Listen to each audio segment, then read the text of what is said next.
আজকের ক্লাসে আমি আলোচনা করব ডোমেন এবং রেঞ্জ নিয়ে। ডোমেন রেঞ্জ সেট ফাংশন অধ্যায়ের অতি গুরুত্বপূর্ণ একটি অঙ্ক। এই অঙ্কের আমি দুইটা অঙ্ক করবো, এটা হচ্ছে 1 নম্বর অঙ্ক। আমি দুইটা অঙ্কের মাধ্যমে ডোমেন রেঞ্জের যাবতীয় সমস্যা তুলে ধরবো। আশা করি তুমি তোমার ক্লাসটা মনোযোগ সহকারে দেখো, তাহলে তোমার ডোমেন রেঞ্জ সংক্রান্ত কোনো ধরনের সমস্যা থাকবে না। আমি এখন প্রথমে কি লিখে রাখছি, এস ইকুয়াল এক্স কমা ওয়াই। এক্স হচ্ছে কার সদস্য? কিউ এর সদস্য, এটা হলো এলিমেন্ট। আমি যদি বাংলায় বলি তাহলে এক্স কার সদস্য? কিউর সদস্য। ওয়াই কার সদস্য? কিউর সদস্য। মানে এক্স ও কিউ এর সদস্য, ওয়াই ও কিউর সদস্য।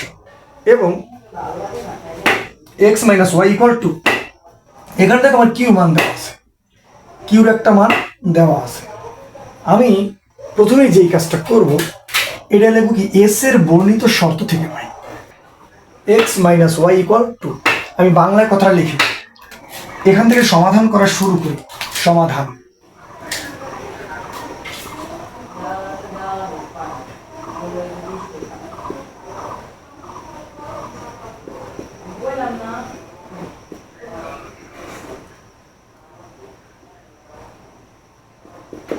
এস এর বর্ণিত শর্ত থেকে পাই। এস এর বর্ণিত শর্তে কি দেওয়া আছে? X minus y is equal to. তুমি মনে রাখবা, আমার যখন এরকম শর্তের কথা আমরা লিখবো, শর্তের যে ওয়াই মানটা আছে, এই ওয়াইকে আমি এখান থেকে আমি মূলত ওয়াই মানটাই বের করবো। আমি এখান থেকে কার মান বের করবো? ওয়াই মান। এখন এই মাইনাস ওয়াই আমি যদি ওরে এই সমানের ওই পাশে নিয়ে পক্ষান্তর করি, তাহলে মাইনাস ওয়াই কী হবে? প্লাস। আর এটা কি আকার আছে? টুটা প্লাস আকার আছে। তাহলে এই প্লাস টু ভিতরে আসলে কী হবে? মাইনাস। তাহলে লিখি x minus two is equal y. আমি কথা যদি ঘুরে লিখি, সুতরাং y equal x minus two. এটা কি?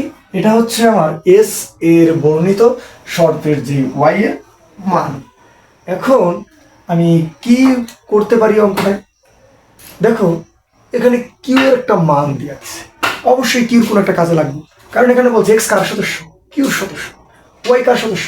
ও কিউ এর সদস্য। আর এস এর যে শর্ত দেওয়া আছে, এই শর্তের কাজটা আমি অঙ্কের শুরুতেই করে নিব প্রতিটা অঙ্কে, বিশেষ করে ডোম এবং রেঞ্জের ক্ষেত্রে। এখন আমি যদি বলি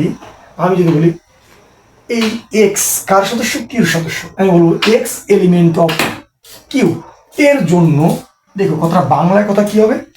বাংলায় কথাটা কি হবে? এক্স এলিমেন্ট অফ কিউ এর জন্য, এক্স এলিমেন্ট অফ কিউ এর জন্য ওয়াই ইকুয়াল, এই যেই মানটা আমি শেষে বের করলাম না, এই মানটাকে তুমি দেখবা, জন্য y equal x minus two এর মান নির্ণয় করি। এর মান নির্ণয় করি।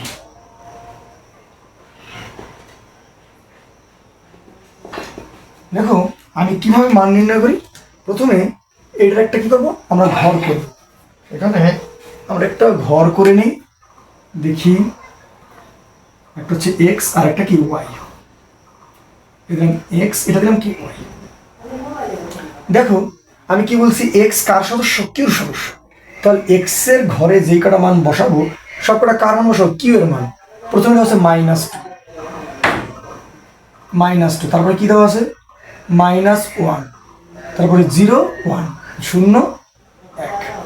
এটা কার মান? এক্স এর মান বসাইলাম। এখন আমি কি করব, আমি চিন্তা করব হচ্ছে এখানে এই ওয়াই মানটা আমি কিভাবে বের করব। তুমি দেখো তো, এক্স এর মান হচ্ছে আমার মাইনাস টু, এই যেখানে ওয়াই সমান এক্স মাইনাস টু, তাহলে এক্স এর স্থলে আমি কি বসাবো? এই মাইনাস টুকে আমি এক্স এর স্থলে বসাই। দেখি একটু ক্যালকুলেশন করি, এখানে আমার কি আছে? এই যে এক্স এর জায়গায় আমি কি বসাবো? মাইনাস টু বসাই, মাইনাস টু। তারপরে এখানে কি আছে? আরেকটা মাইনাস টু। আমি এখানে জানি মাইনাস 4 হয়, তারপর ক্যালকুলেশন সাহায্য করলাম। এখানে হচ্ছে মাইনাস 4, এইখানে আমি কি লিখবো? মাইনাস 4। আবার এই মাইনাস ওয়ানকে যদি আমি এক্স এর এখানে বসাই, দেখি মাইনাস 1 মাইনাস 2, তাহলে কি হচ্ছে? মাইনাস 3। এই শূন্যকে যদি আমি এক্স এর এখানে বসাই, তাহলে 0 বিয়োগ 2, তাহলে দেখা গেল 2, মানে বিয়োগ 2 থাকে, বিয়োগ 2। তারপরে এখানে আমার 1, এই 1কে যদি আমি এখানে বসাই এক্স এর জায়গায়, তাহলে এক্স এর জায়গায় কি বসাবো? 1 বসাবো। 1 বিয়োগ 2 থাকে বিয়োগ 1, মানে -1। কথা আরেকটু ক্লিয়ার করি, এই 2কে একবার এক্স এর জায়গায় বসাবো, 2 বলতে -2, -2কে এক্স এর জায়গায় বসাবো, তখন বলবো -2 পাশে -4 দেখলাম।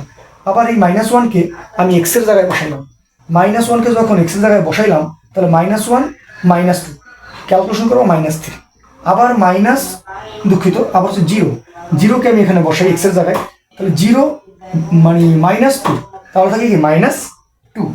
পরের স্টেপ আবার 1কে আমি এক্স এখানে বসাই, 1 বিয়োগ 2, তাহলে কত -1। এতটুকু কাজ আমি পুরো ক্লিয়ার করলাম। এখন তুমি দেখবা যে তুমি নিচে যেই মানটি বের করছো -4 -3 -2 1, এর কোন মানটা আমার এই কিউ এর ভিতরে নাই। দেখো তো এখানে -2 আছে, এই -2 এখানে আছে, হ্যাঁ আছে, ও ক্লিয়ার, মুক্তি পেয়েছে মনে করো। -1 আছে, হ্যাঁ এই যে -1 আছে, তাহলে এই -2 পাইলাম, -1 পাইলাম। এখানে কি 0 আছে? এখানে আমার 0 নাই। 1 আছে না, 1 নাই। দেখো আমি -3 আর -4 আমার মিললো না, মানে এই -3 আর -4 আমি এই কিউ এর ভিতরে পাইনি। তাহলে -4 আর -3 কি কিউ এর সদস্য হতে পারে? ও যদি ওর ভিতরে না থাকে, এই -4 আর -3 যদি কিউ এর ভিতর না থাকে, তাহলে কি কিউ এর সদস্য? মোটেও না। তাহলে এখানে কিউ এর সদস্য নয় কে?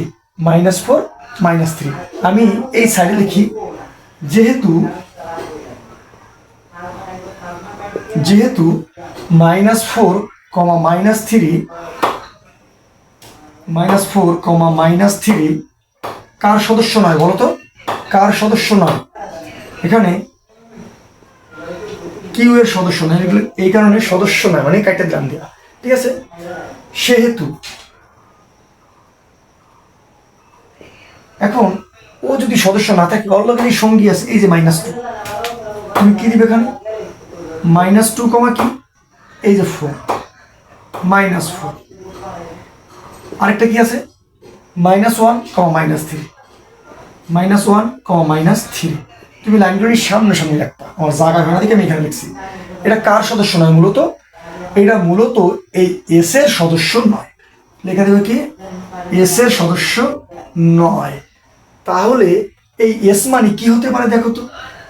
এস সমান সেকেন্ড ব্র্যাকেট, তারপর একটা ফার্স্ট ব্র্যাকেট, এখানে আছে 0 -2, দেখো 0 -2, তারপরে কি আছে 1 -1, বুঝছি? এতটুকু আমি কমপ্লিট করলাম।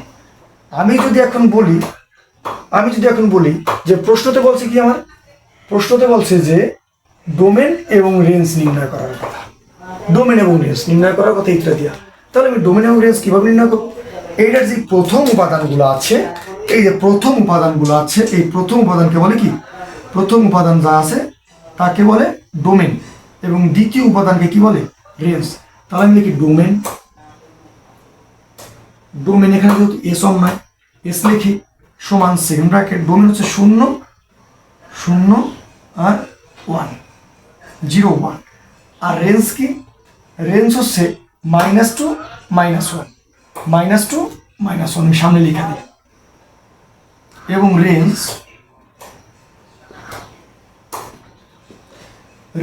is equal -2 -1। এটা হচ্ছে ডোমেন রেঞ্জের একটা সমাধান। আরেকটা অঙ্কে কি দিতে পারে? এখানে x এলিমেন্ট অফ কিউ, মনে করো y এলিমেন্ট অফ আর দিয়ে দিতে পারে। এখানে দেখো দুটোটা কিন্তু একই, এখানেও কিউ এখানেও কিউ। অনেক ক্ষেত্রে এইখানে আর এখানে এক দেয় না, তখন এটা একটু হালকা ব্যতিক্রম নিয়েও কিন্তু অনেক সোজা।